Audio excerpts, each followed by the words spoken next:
Welcome back to my channel. My name is Raquel for those who are here for the first time. I specialize in hair and lifestyle content, and in this phase of my life, I'm also passionate about personal development, spiritual growth, and building wealth. So I've recently started to incorporate these topics creatively into the mix as well. So on today's video, I will be taking you through my hair wash day routine right after taking down my 6-month-long protective hairstyle. I can't wait to show you all the steps that I take to rejuvenate my hair after so long. I also wanted to talk a little bit about the importance of setting energetic boundaries for yourself as you go through life.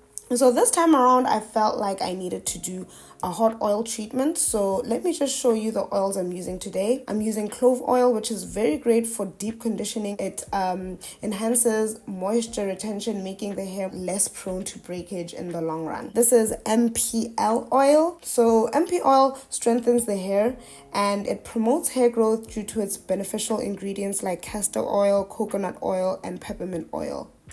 Lastly, I'm using olive oil, which also has many benefits, and amongst those, it helps to reduce frizzing thanks to its rich content of, antioxidants and fatty acids. So I'm just going to add a little bit, mix it in with all the other oils as well, and then I'm going to warm up my oil mix in a cup of hot water. So to begin with the treatment, I'm just going to spray some water to this hair because it feels so dry right now. The next thing I do, I part my hair and apply the warm oil to my scalp using the nozzle. Of course, I'm going to test it out to see if it's not hot. I don't want to burn my scalp, But then I just apply this to my scalp and then I work the oil into the hair strands after that. You'll notice that I also use this time to finger detangle as I go along. Then I am going to put that in twist before proceeding with the rest of my hair in the same way. So let's talk about setting energetic boundaries. What does that even mean? For me, it's about protecting your vibe.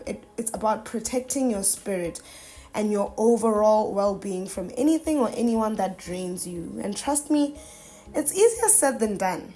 But let's just take a step back and look at why this is so crucial. You see, we are spiritual beings having a physical experience.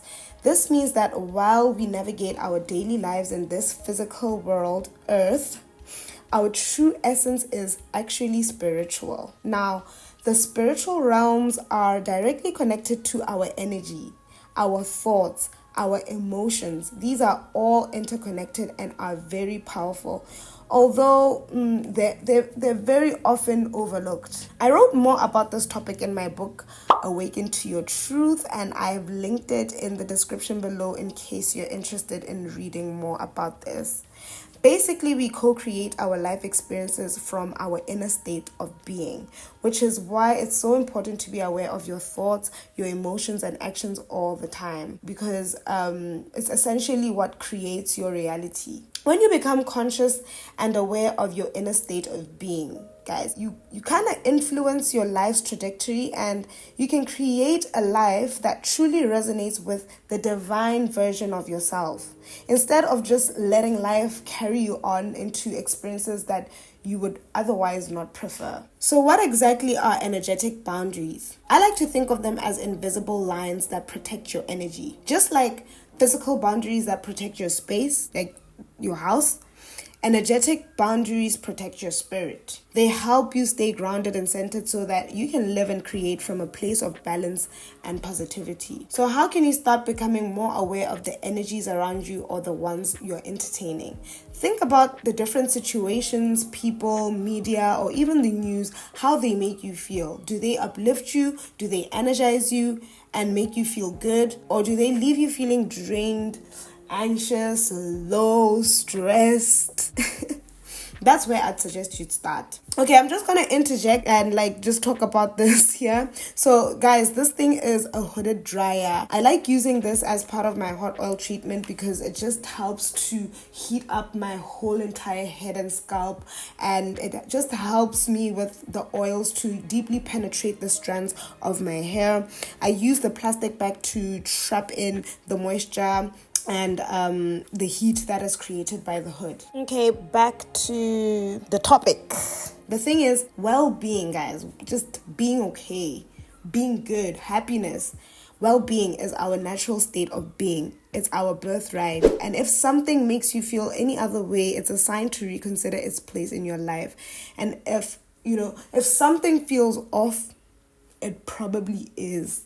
If someone makes you feel some type of way, this person is probably not good for you. If some habits are making you feel drained, then it's probably not good for you. Okay, so guys, let me just a mini story time. So after I began my journey, there was a point in my life when I realized that some people close to me were actually draining my energy instead of filling my cup. It was tough because these are people that you genuinely care about, like people that you've grown accustomed to, or who like they've become really, really close to you. But the moment I noticed that every time I interacted with them, I feel exhausted, I started feeling anxious, it's just off, or like my energy, you just feel drained after hanging out with them. It's just like, yeah. And for a period of time, I was kind of in denial, I was in denial that, nah. So the hardest part for anyone starting out is realizing that you kind of need to distance yourself from such. Otherwise, divine intelligence, God, will eventually usher in an experience that will drive you to do so. Because remember, God only wants the best for you.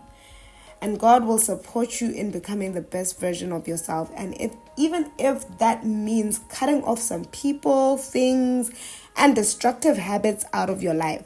For me, I eventually learned that protecting my energy wasn't just about me. It was about being the best version of myself for those who truly and genuinely uplift and support me in my journey of life.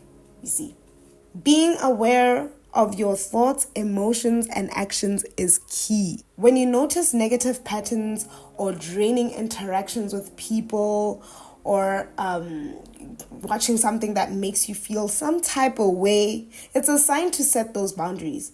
It might mean spending less time with certain people, or distancing yourself, or keeping yourself from watching certain things, or finding new ways to recharge your energy. For me, consistent prayer and meditation helped me through the times I felt my lowest.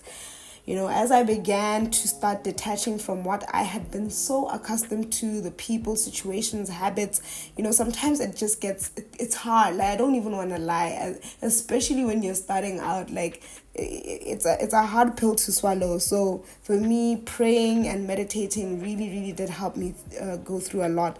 And praying I call in my guides, I call in my angels and ask for their support and protection. I call in God to usher me and guide me as I go through the journey.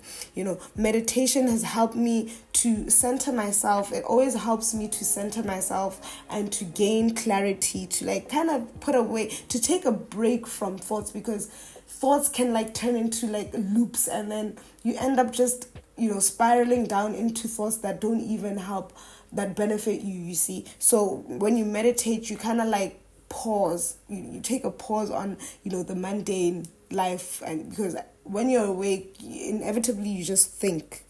That's just what we do as people, hey? So when you meditate, you kind of like take a break from thinking, and that allows other things to happen in the background, you see. Also journaling, oh my goodness, it's like talking to a best friend who just gets you. I love journaling, especially when I'm feeling low, when I'm feeling confused, when I'm feeling anxious. Journaling always helps me to like put my thoughts into paper. It helps me write down all of my thoughts, what I'm currently feeling, my fears and hopes, and it's so therapeutic. Within a few days, I feel so much better. It's always important to remember that there's always light at the other side of chaos. It might not seem like it when you're in the thick of it, but trust me, things that fall apart, things fall apart. I'm thinking of that book, Ramukongo. Things that fall apart often make way for bigger and better blessings. So it's about having faith that, the universe, God, divine intelligence has your back. When you let go of what's not serving you, guys, big, amazing things happen. Let go of what is not serving you. Let go of things that don't make you feel great. You make room for what will truly elevate you, that will truly take you to the next step, that will truly